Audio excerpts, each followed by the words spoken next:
Après les batailles de pouvoir opposant Georges Colson et Marie-Christine Chaubet, prête à vendre sa part de 40% en septembre dernier, le calme semble être revenu au sein du groupe Fram. Dernièrement, des rumeurs couraient sur la vente possible des parts de Georges Colson. Interviewé par téléphone, il dément cette information.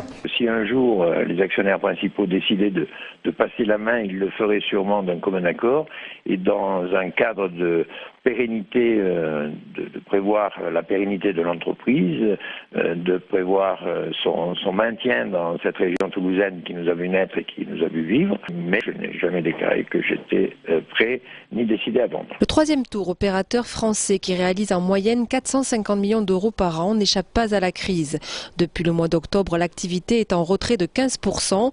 Positionnée sur un segment de marché le plus conséquent, celui du moyen de gamme, l'entreprise veut conforter sa place de leader sur la base qualité, prix-service. Et notamment les Framissima, on a ouvert à peu près 5 nouveaux cette année, on en a maintenant 31 et on se lance pour la première année sur cette activité sur la destination France.